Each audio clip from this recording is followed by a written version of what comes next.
ஆண்டவராகிய இயேசு கிறிஸ்துவின் கிருபையும் சமாதானமும் உங்கள் அனைவரோடும் கூட என்றென்றைக்கும் இருப்பதாக. தலைப்பு: நான் உன்னை விட்டு விலகுவதும் இல்லை, உன்னை கைவிடுவதும் இல்லை. ஏசாயா 64ஆம் அதிகாரம் 6ஆம் வசனம் முதல் 12ஆம் வசனம் வரை. இந்த வேத பகுதியில் கர்த்தர் நம்மை சிருஷ்டித்தவர்.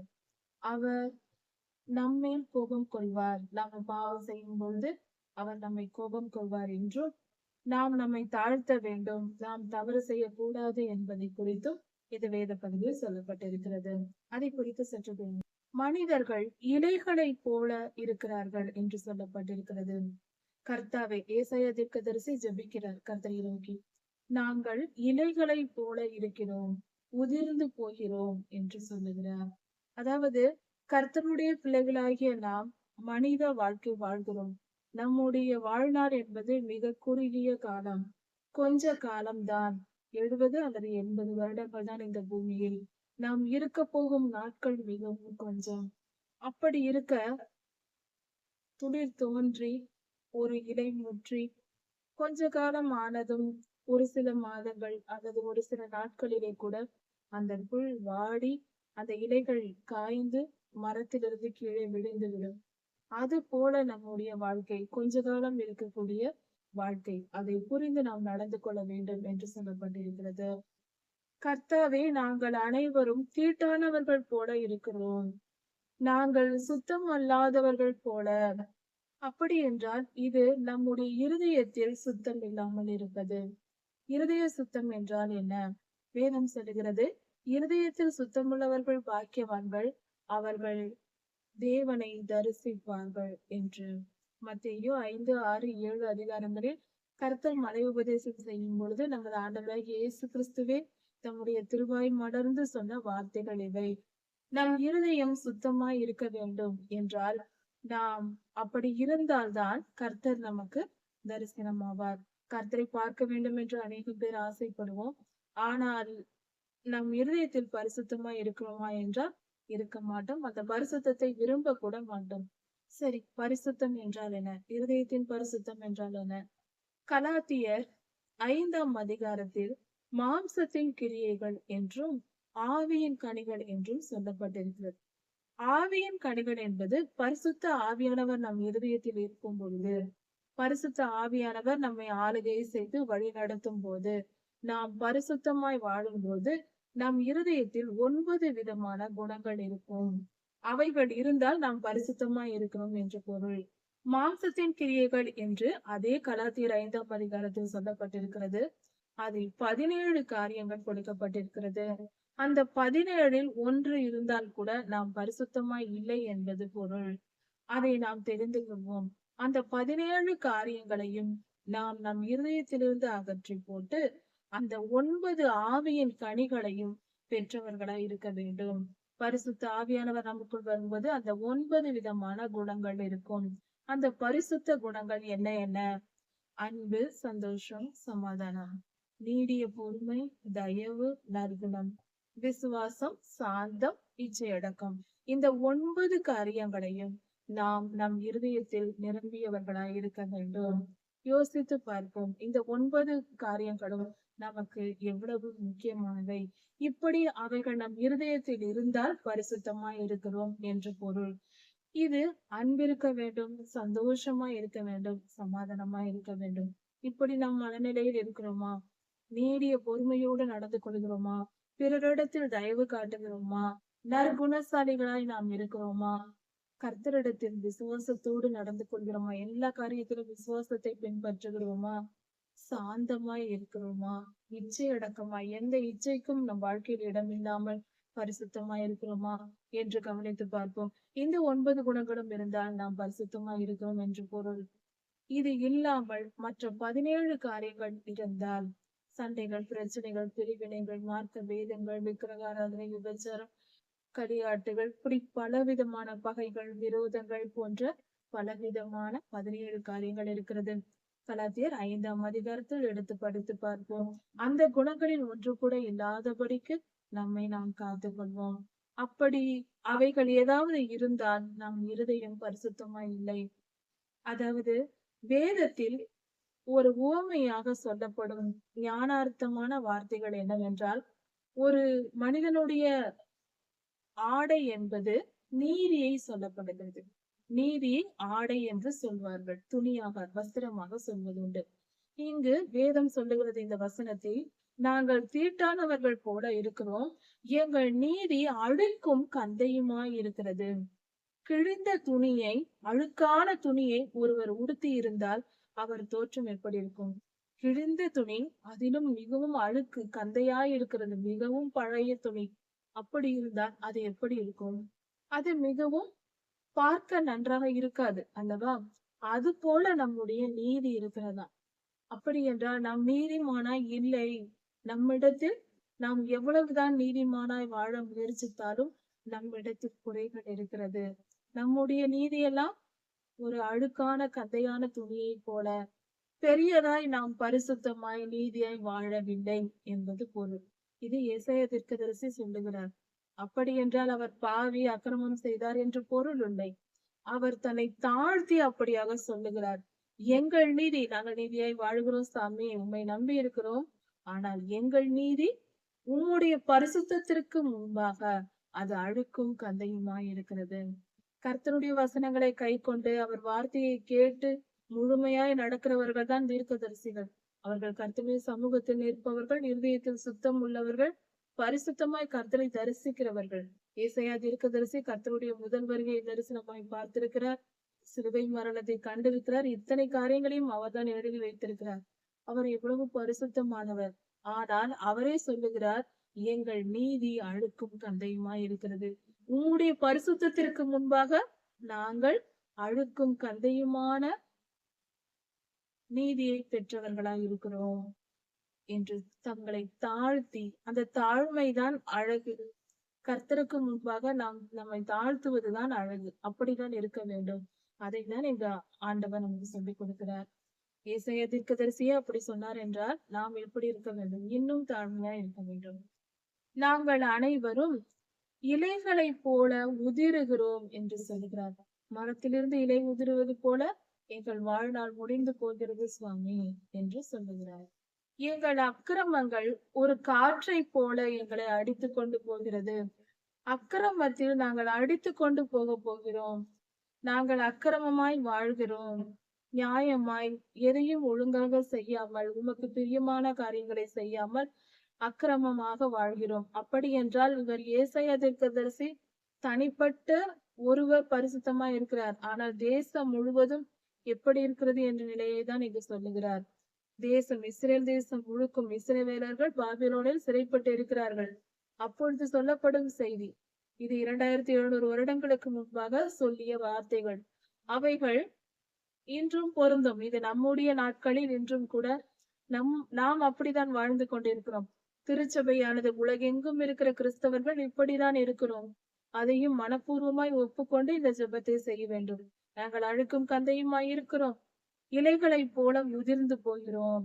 எங்கள் வாழ்நாள் முடிந்து போகிறது. எங்கள் அக்கிரமங்கள் காற்றை போல் எங்களை அடித்துக் கொண்டு போகிறது.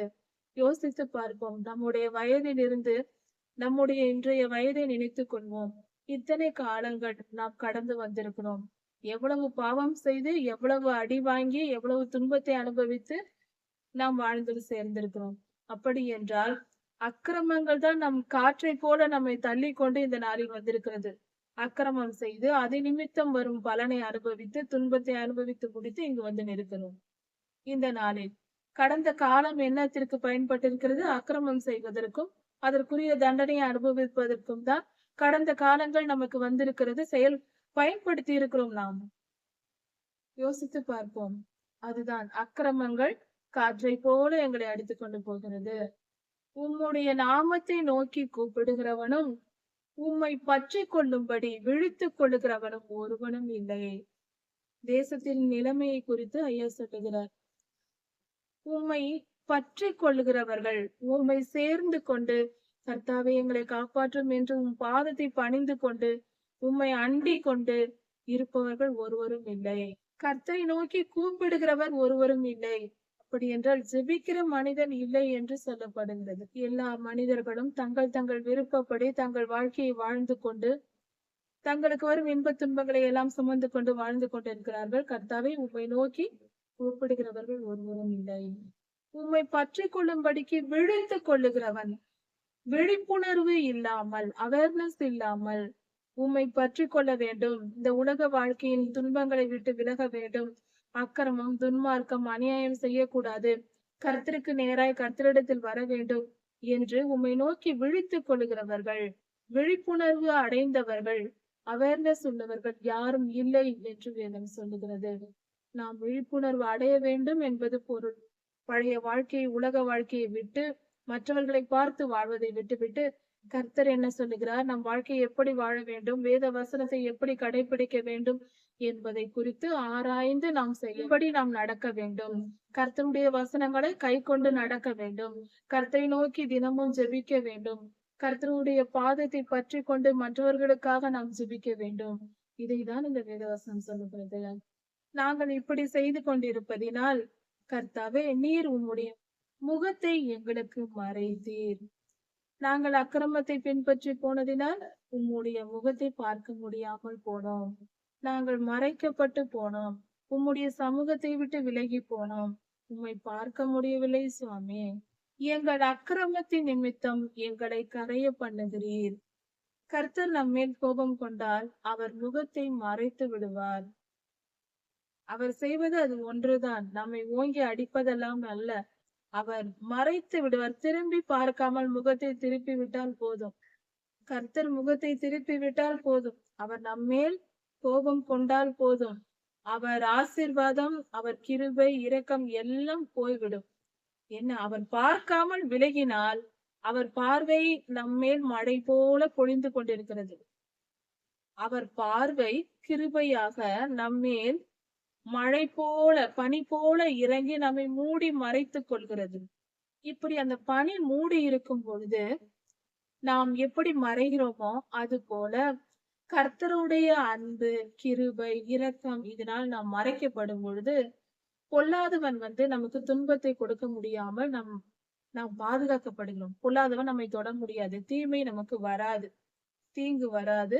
நாம் சமாதானமாய் வாழ்ந்து கொண்டிருப்போம், நிம்மதியாய் இருப்போம். ஆனால் அப்படி நாம் வாழ்ந்து கொண்டு இருக்கும் பொழுது, எல்லாம் நன்மையாய் நடக்கும் பொழுது நாம் பாவம் செய்ய தொடங்குவோம். எல்லாம் சமாதானமாய் இருக்கும் பொழுது வீட்டில் ஒரு ஓய்வு நாள் கிடைக்கிறது என்று வைத்துக் கொள்வோம். குடும்பத்தில் பெற்றோர்களுக்கு ஓய்வு, பிள்ளைகளுக்கும் பள்ளி விடுமுறை என்றால் வீட்டில் எல்லோரும் ஓய்ந்திருக்கும். அந்த நேரத்தில் என்ன செய்வோம்? இதுதான் சமாதான சூழ்நிலை. டிவி பார்ப்பது, பொழுதுபோக்கு காரியங்களில் ஈடுபடுவது, அல்லது சுற்றுலா செல்வது, அல்லது ஊர் சுற்ற போவது, இப்படிதான் செய்வது மனிதர்களின், உலக வாழ்க்கை வாழ்கிறவர்களின் வழக்கமாயிருக்கிறது. இதுதான் தவறு. அந்த ஒரு ஓய்வு நாள் கிடைக்கிறது அல்லவா, அந்த நேரத்தில் தான் நமக்கு வலை விரிக்கப்படுகிறது. மீன்கள் வலையில் மாட்டுவது போல இந்த சமாதான காலத்தில் தான் பொல்லாதவன் வலை விரித்து பார்ப்பான். எப்படி என்றால், நாம் சமாதானமாய் ஒரு நாள் குடும்பத்தில் ஒன்றாய் இருக்கும் போது இப்படி பொழுதுபோக்கு காரியங்களில் ஈடுபடுவோம். டிவி பார்ப்போம். அதன் மூலம் பல தவறான எண்ணங்கள், கருத்துகள் நம் இருதயத்தில் வரும். பொழுதுபோக்கு காரியங்கள் எல்லாவற்றிலிருந்தும் தவறான காரியங்கள் வரும். அந்த நேரத்தை பயன்படுத்தி நாம் ஏஞ்சல் டிவி போன்ற நல்ல சேனல்களை பார்த்து கர்த்தருடைய வசனத்தை கேட்டு கடைபிடித்து நடந்தால் அது நம்மை காப்பாற்றும். கர்த்தருடைய கிருபை நமக்கு கிடைக்கும், பாதுகாப்பா இருக்கும், ஆவிக்குரிய பாதுகாப்பு இருக்கும். பொல்லாதவன் தொட முடியாது. ஆனால் அந்த நாளில் உபவாசித்து ஜெபிப்பது, வேதம் வாசிப்பது, எல்லோரும் ஒன்றாய் சேர்ந்து குடும்ப ஜெபம் செய்வது, கர்த்தரை ஆராதிப்பது, திருச்சபைக்கு செல்வது, ஊழியம் செய்ய போவது, இப்படிப்பட்ட காரியங்களை செய்கிற குடும்பம் அந்த சமாதானத்தில் நிலைத்திருக்கும். ஆனால் அதை விட்டு பொழுதுபோக்கு காரியங்களில் ஈடுபடுகிறவர்கள், இப்படி களியாட்டுகள் போன்ற மாம்சத்தின் கிரியைகளில் ஈடுபட்டு நடந்து கொள்கிறவர்கள், அவர்கள் வாழ்க்கை என்ன செய்யும்? அவர்களை திசை திருப்பும். விக்கிரக ஆராதனை, விபச்சாரம், பண ஆசை போன்ற காரியங்களில் ஈடுபட வைக்கும். இதுதான் 3 பிரிவுகள், 3 இச்சைகள். கண்களின் இச்சை, மாம்சத்தின் இச்சை, ஜீவனத்தின் பெருமை. இதில் ஏதாவது ஒன்றை மாட்டிவிட்டால், உலக காரியங்களில் ஈடுபடுகிறவர்களை இது ஏதாவது ஒன்று பிடித்துக் கொள்ளும். அதன் பின்பு பார்த்தால் வாழ்க்கையில் துன்பங்கள், துயரங்கள், பாடுகள், பிரச்சனைகள், சண்டைகள் எல்லாம் இருக்கும் குடும்பத்தில்.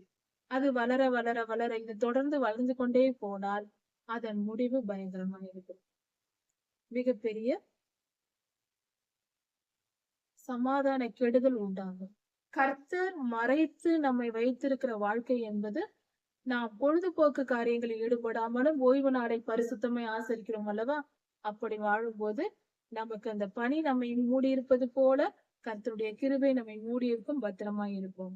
பொழுதுபோக்கு காரியங்களில் ஈடுபட்டு அந்த ஓய்வு நாளை பரிசுத்தமாய் ஆசரிக்காமல் மற்ற காரியங்களில் நாம் ஈடுபடும் பொழுது என்ன நடக்கும்? பொல்லாதவன் வந்து சண்டைகள், சச்சரவுகள், பிரச்சனைகள், உலகத்திற்கு உலக இச்சைகளுக்கு நாம் இடம் கொடுத்தால் இச்சைக்கு உரியவன் அவன்தான் பொல்லாதவன். அவன் வந்து பாவம் செய்ய வைப்பான். ஓய்வு நாளில் தான் மிகப்பெரிய காரியங்கள் எல்லாம் நம் வாழ்க்கையில் நடக்கிறது. நன்மையோ தீமையோ அதை ஓய்வு நாள் தான் முடிவெடுக்கிறது.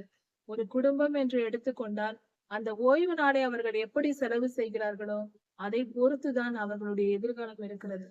எங்கள் அக்கிரமங்கள் நிமித்தம் எங்களை நீர் கரைய பண்ணுகிறீர். கர்த்தரை விட்டு நாம் விலகி போகும்போது கர்த்தர் நம் முகத்தை திருப்பி விடுகிறார். ஓய்வு நாளில் நாம் பரிசுத்தமை ஆசரிக்காமல் இருக்கும் பொழுது கர்த்தர் நம்மை விட்டு விலகுகிறார். அவர் விலகினால் பொல்லாதவன் வந்து விடுவான். ஆவிக்குரிய சட்டம் என்று ஒன்று உண்டு. அதாவது காற்றுக்கு நாம் அறிவியல் படி ஒரு வார்த்தை சொல்லுவோம். காற்று காலி இடத்தை நிரப்பும் என்று. காற்று ஒரு இடத்தில் அழுத்தம் குறைவாய் இருந்தால் அந்த இடத்தில் வந்து காற்று வந்து நிரம்பிவிடும். காற்று எப்பொழுதுமே நிரப்பிக் கொண்டே இருக்கும் காலி இடங்களை. அது காற்றின் குணம். அது போல ஆவிக்குரிய மண்டலமும் அப்படிதான். நம் மனதில் பரிசுத்த ஆவியானவரை எப்பொழுதும் பெற்றிருக்க வேண்டும். அப்படி பரிசுத்த ஆவியானவர் நாம் பாவம் செய்தால் அவர் விலகி விடுவார். அவர் விலகினால் காலியாய் அந்த இடம் இருக்காது. நாம் மட்டும் இருக்க மாட்டோம். பொல்லாதவன் அங்கு வந்து விடுவான். எப்பொழுதும் ஒரு மனிதனுக்குள் பரிசுத்த ஆவியானவர் இருக்க வேண்டும், அல்லது பொல்லாத ஆவி இருக்கும். நிச்சயமாய் இரண்டில் ஏதாவது நிச்சயமாய் பரிசுத்த ஆவியானவர் இல்லாத இடத்தில் இல்லாத மனிதனுக்குள் பொல்லாத ஆவிகள் நிச்சயம் இருக்கும். வெளிச்சம் இல்லாத இடத்தில் இருள் இருக்கும். நாம் ஒரு வீட்டிற்குள் நுழைகிறோம், இரவு நேரத்தில் நுழைகிறோம் என்றால் இருளாய் இருக்கும். நாம் லைட்டை ஆன் செய்தால் உடனே அங்கு வெளிச்சம் உண்டாகும். அதை ஆஃப் பண்ணி அப்படி நாம் வெளிச்சத்தை ஏற்படுத்தவில்லை என்றால் அது உடனே இருளாயிருக்கும். ஒன்று ஒரு இடத்தில் வெளிச்சம் இருக்கும் அல்லது இருள் இருக்கும். இதே ஃபார்முலா தான் நம் இருதயத்திற்குள்ளும். ஒன்று பரிசுத்த ஆவியானவருக்கு நாம் இடம் கொடுக்க வேண்டும். அப்படி இல்லை என்றால் பொல்லாதவன் வந்து அங்கு உட்கார்ந்திருப்பான். நமக்கு தவறான ஆலோசனைகளை சொல்லிக் கொண்டு பாவம் செய்ய வைத்துக் கொண்டிருப்பான். இதுதான் இயல்பு. ஆவிக்குரிய சட்டம் இது மாறாது. இது அப்படியேதான் இருக்கும். இப்படி நாம் பாவம் செய்யும் பொழுது அந்த பாவத்தை நிமித்தம் கர்த்தர் நம்மை கரையர் பண்ணுகிறார். நமக்கு துன்பத்தை அனுமதித்து விடுகிறார். அவர் விலகுகிறார். பொல்லாதவன் வந்து நம்மை துன்பப்படுத்த ஆரம்பித்து விடுவான். இப்போதும் கர்த்தாவே, நீர் எங்கள் பிதா, நாங்கள் கடிமன். நீர் எங்களை உருவாக்குகிறவர். நாங்கள் உமது கரத்தின் செயல்களாய் இருக்கிறோம். உம்முடைய திருக்கரங்களால் செய்யப்பட்ட பொருளாய் ஒரு குயவன் களிமண்ணை எடுத்து ஒரு மண்பானை செய்வது போல கர்த்தாவே நாங்கள் மண்ணாயிருக்கிறோம். நீர் ஒரு குயவரை போல நீர் எங்களை உருவாக்குகிறீர். ஒரு பானையாக செய்கிறீர், ஒரு பொருளாக உருவாக்குகிறீர். நாங்கள் எல்லாம் உம்முடைய கரத்தின் கிரியை, உம்முடைய செயல்கள் தான் நாங்கள். நீர்தான் எங்களை செய்து வைத்திருக்கிறீர். அப்படி நீரே எங்களை செய்திருப்பதினால் எங்கள் மேல் கடும் கோபம் கொள்ளாமலும் எங்கள் மேல் கோபப்படாதிரும் சுவாமி. நாங்கள் எம்மாத்திரம் வெறும் மண், களிமண்ணுதான் சுவாமி. எங்களை நீர்தான் படைத்து உம்முடைய செயல்கள் தான் நாங்கள். அதனால் எங்கள் மேல் கோபம் படாதீர். தாழ்மையோடு செய்கிற ஜெபமாய் இருக்கிறது. கர்த்தாவே, எங்கள் மேல் கோபப்படாதிரும்.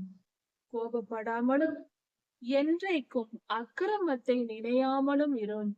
எங்கள் அக்கிரமத்தை நினைத்து கொண்டே இருக்காதிரும். எப்பொழுதும் நினைத்து கொண்டிருந்தால் நாங்கள் தாங்க மாட்டோம். எங்களால் தாங்க முடியாது. உங்களுடைய கோபத்தை தாங்க எங்களுக்கு வல்லமை இல்லை. அக்கிரமம் செய்வது நன்றாக செய்வோம். ஆனால் அதற்குரிய பலனாய் நீர் கோபம் கொண்டால் அதை தாங்க எங்களால் முடியுமா? எங்களை மன்னித்து விடும். நாங்கள் ஒரு பொருட்டல்ல. நாங்கள் ஒரு களிமண் தானே சுவாமி. அப்படி இருக்க எங்கள் மேல் நீர் கடும் கோபம் கொண்டால் நாங்கள் எப்படி தாங்குவோம்? எங்களுக்கு இரங்கும் என்று விண்ணப்ப ஜெபம் இது. இப்படிதான் நாம் ஜெபிக்க வேண்டும். இதோ பாரும் கர்த்தாவே, நாங்கள் எல்லாம் உம்முடைய ஜனங்களா இருக்கிறோம். நாங்கள் எல்லாம் உம்முடைய பிள்ளைகள், உமக்கு பிரியமானவர்கள். உம்முடைய பரிசுத்த பட்டணங்கள் வனாந்தரம் ஆயின. நீர் உருவாக்கின எங்களுக்கென்று உம்முடைய ராஜ்யம் ஸ்தாபிக்கப்படும் பரிசுத்தமான இடங்கள் எருசலேம் எல்லாம் பாழாக்கப்பட்டன. பாபிலோனில் சிறைப்பட்டு இஸ்ரவேலர்கள் போன பின்பு எருசலேம் நகரம் பாழாய் கிடந்தது. தேவாலயம் இடிக்கப்பட்டு போயிற்று. பட்டணங்கள் எல்லாம் வனாந்தரமாயின, காடுகளாய் போய்விட்டது. சீயோன் வனாந்தரமாயிற்று, எருசலேம் பாழாய் கிடக்கிறது. இது தேசத்தையும் குறிக்கும். எருசலேம் நகரத்தையும் சீயோனையும் குறிக்கும். நம்முடைய தனிப்பட்ட வாழ்க்கையை குறிக்கும். கர்த்தர் நம் மேல் கோபம் கொண்டால் நாமும் வனாந்தரமாய் பாழாய் போனவர்களாய் போய்விடுவோம். அதனால் கர்த்தருடைய கோபம் நமக்கு வேண்டாம். எப்பொழுதும் நம்மை தாழ்த்தி கர்த்தரிடத்தில் மன்னிப்பை கேட்டு பெற்றுக்கொள்வோம். நாம் கர்த்தருக்கு பிரியமானவர்களாய் இருக்கவே முயற்சி செய்ய வேண்டும். அவர் கடும் கோபம் வந்தால் நம் வாழ்க்கை பாழாகிவிடும், வனாந்தரமாய் போய்விடும். மிகுந்த துன்பமும் துயரமும் வந்து சேர்ந்துவிடும். கர்த்தரை கோபமூட்டக்கூடாது, அக்கிரமம் செய்யக்கூடாது, நீதியை பின்பற்றி சமாதானமாய் வாழ வேண்டும். இப்படி எருசலேம் நகரமும் பரிசுத்தம் அடைய வேண்டும், செழிப்பாக வேண்டும் என்று ஜெபிக்கிற ஜெபமாய் இருக்கிறது. எங்கள் பிதாக்கள் கூடி உம்மிடம் வந்து உம்முடைய தேவாலயத்தில் துதித்து பாடி ஜெபித்தார்கள் சுவாமி. அந்த தேவாலயம் இடிக்கப்பட்டு போயிற்று. அப்படி அவர்கள் துதித்த பரிசுத்தமும் மகிமையுமான உம்முடைய தேவாலயம் அக்கினிக்கு இரையாகி போனது. இன்பமான எங்களுடைய ஸ்தானங்கள் எல்லாம் பாழாயின. தேவாலயம் இடிக்கப்பட்டு போயிற்று. உம்முடைய சன்னதியில் நாங்கள் எங்கெல்லாம் வந்து கூடுவோமோ அதெல்லாம் பாழாய் போய் கிடக்கிறது சுவாமி. பரிசுத்தமான இடங்கள் எல்லாம் பாழாய் கிடக்கிறது. கொஞ்சம் மனமிறங்கும் என்று விண்ணப்பித்து ஜெபிக்கிற ஜெபமாய் இருக்கிறது. கர்த்தாவே, இவைகள் எல்லாம் இப்படி இருக்க நீர் அடக்கி கொண்டிருப்பீரோ உம்முடைய மனதை அடக்கி கொண்டு அப்படியே இருக்கலாமா சுவாமி? எங்களுக்கு இறங்கும், எங்களை காப்பாற்றும் என்று கேட்கிறோம். மௌனமாய் இருந்து எங்களை நீர் அதிகமாய் சிறுமைப்படுத்துவீரோ? கர்த்தாவே, நீர் ஒன்றும் சொல்லாமல் இருந்து எங்களை மிகுந்த துன்பத்திற்குள்ளும் எங்களை தாழ்த்தி சிறுமைப்படுத்துவீரோ? இன்னும் சிறுமைப்படுத்துவீரா சுவாமி? 70 வருடங்கள் கடந்து போகிறதே.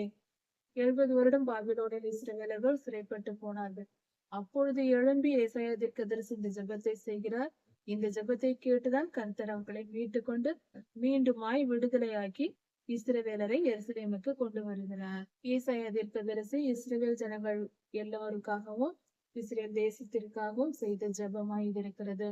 இது நம் வாழ்க்கைக்கும் என்று தேவையாயிருக்கிறது. நாமும் இப்படிதான் ஜெபிக்க வேண்டும். நான் நீதி உள்ளவன் என்று கர்த்தரிடத்தில் போய் சொல்லாமல், எங்கள் நீதி அழுக்கும் தந்தையுமாயிருக்கிறது, எங்களை காப்பாற்றுங்கள் என்று கர்த்தரிடத்தில் கேட்க வேண்டும். அவருடைய இரக்கத்தை, அவருடைய கிருபையை வேண்டிக் கொள்ள வேண்டும். நம்முடைய அக்கிரமத்தை நாம் ஒப்புக்கொள்ள வேண்டும். நாங்கள் பாவம் செய்தோம் என்று ஒப்புக்கொள்ள வேண்டும். கர்த்தர் நீரே சிருஷ்டிகர், நாங்கள் களிமண், நீர்தான் எங்களை படைத்தீர், எங்களுக்கு இறங்கும் என்று ஜெபிக்க வேண்டும். கர்த்தரை நம் தேவனாக ஏற்றுக்கொண்டு அறிக்கை செய்து ஜெபிக்க வேண்டும். இப்படியாக நாம் கர்த்தரை ஜெபித்து, கர்த்தரிடத்தில் ஜெபித்து, நம் கர்த்தருடைய வார்த்தைகளை நாம் கேட்டு கீழ்ப்படிந்து கடைபிடித்து நடந்து பரிசுத்த வாழ்வை பெற்று நித்திய ஜீவனை அடைவோம். கர்த்தருடைய ஆசீர்வதிப்பாராக. இதன் தொடர்ச்சியை அடுத்த செய்தியில் பார்க்கலாம். மாரநாதா.